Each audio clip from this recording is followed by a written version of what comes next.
vous informer, mesdames, messieurs. Bienvenue à ces bulletins d'information sur Géopolis Télévision.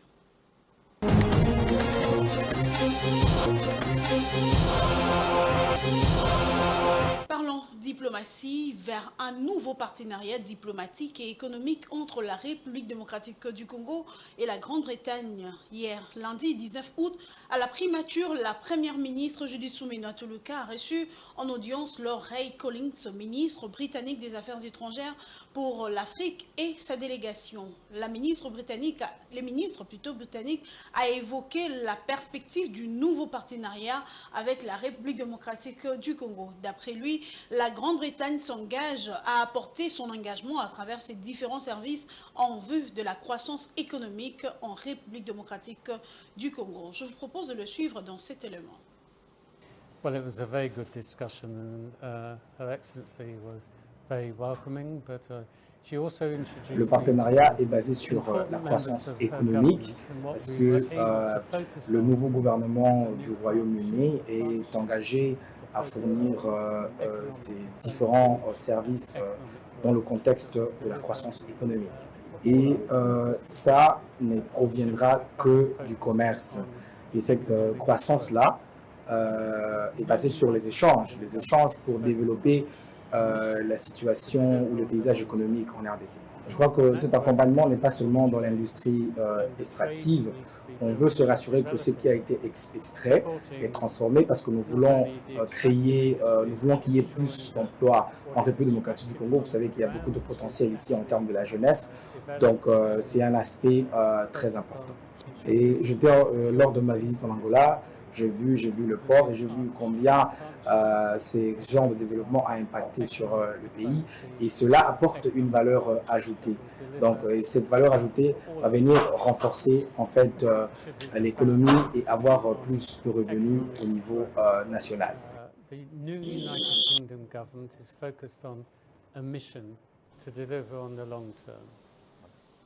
Parlons santé à présent. La République démocratique du Congo organise une riposte contre la variole du singe. À ce sujet, le ministre de la Santé, Roger Kamba, a donné un point de presse lundi 19 août à l'hôtel du gouvernement. Je vous propose de suivre un extrait de son intervention dans cet élément dans mon matin.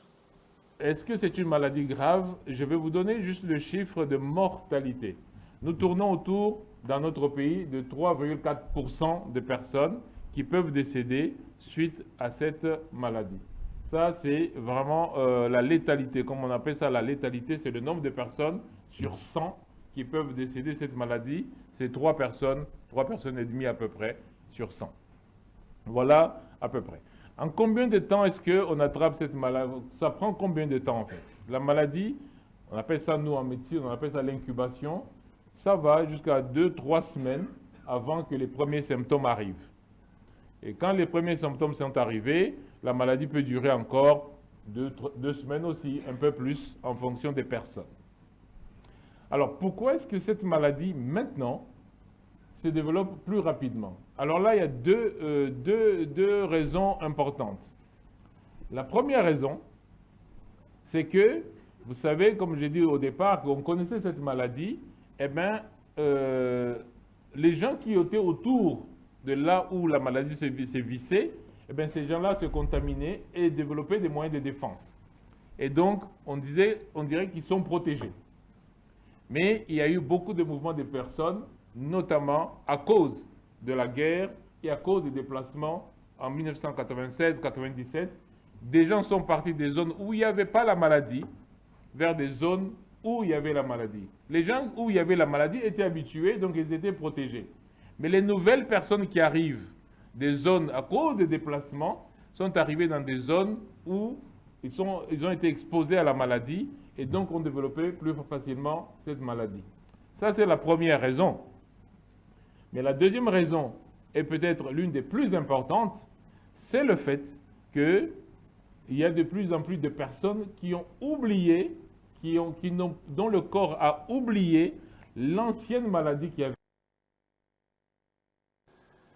Quittons la santé pour l'économie. Ce lundi 19 août, le principal importateur de produits ont manifesté leur appui envers les mesures contre la hausse les prix annoncés par les vice-premiers ministres, ministre de l'économie nationale Daniel Mukoko Samba. C'est au cours d'une réunion à Kinshasa ce lundi que ces acteurs économiques ont loué l'initiative du gouvernement visant à accroître le pouvoir d'achat des Congolais. Au sortir de la réunion, Ibrahim Issaoui, vice-président de la Fédération des entreprises du Congo, a salué les efforts du gouvernement. Suivez-les dans cet élément.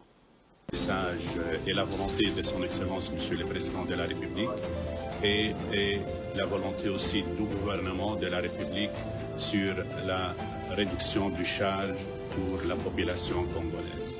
Et on a eu un échange très professionnel. Donc, c'était vraiment une réflexion à haute voix.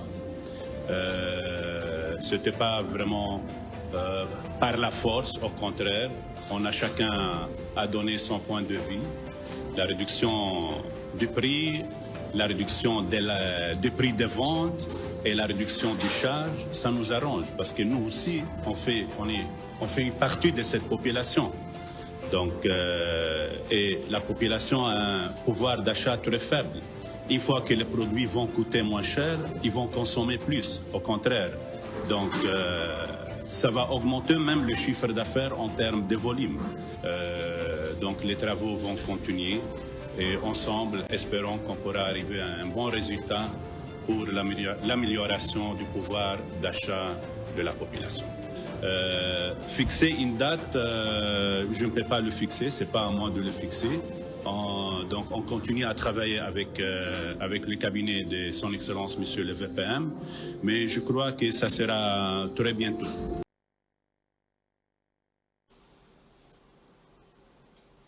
Avant de nous quitter, parlons de la page internationale en Afrique. La zone CFA est le second exportateur mondial du coton. La région qui était touchée par les attaques des jacides qui ont fortement réduit les récoltes en 2022-2023 ont connu une reprise de sa production au cours de la campagne 2023-2024. Le détail dans cet élément de Blessed Kuzola.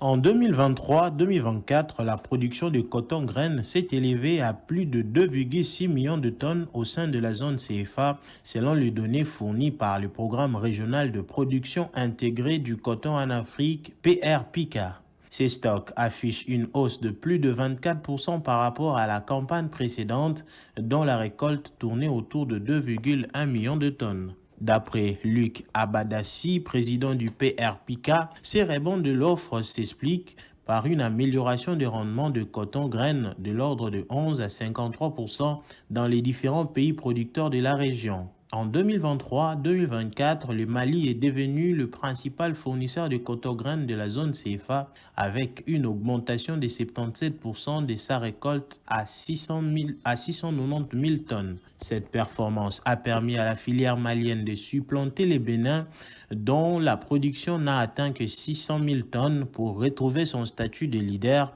dans la région. De son côté, le Cameroun a créé la surprise en devenant le troisième producteur de la zone CFA au détriment du Burkina Faso. Alors que dans les pays d'Afrique centrale, la récolte de coton graines a augmenté de 25% pour atteindre 387 000 tonnes, celle du Burkina Faso s'est contractée de 6% pour s'établir à 387 370 tonnes. La Côte d'Ivoire complète cette liste avec une production évaluée à 347 371 tonnes. La campagne cotonnière 2024-2025 qui a déjà débuté s'annonce plus prometteuse. Dans la région, il est attendu une augmentation des surfaces consacrées à la culture de coton dans la plupart des pays. Selon le PRPICA, le prix d'achat du kilogramme de coton graines de premier choix sont attractifs et devraient susciter de l'engouement de la part des agriculteurs. Alors que dans certains pays, comme le Burkina Faso, le Bénin et le Cameroun, les prix ont été maintenus à 325, 330 et 290 francs CFA respectivement.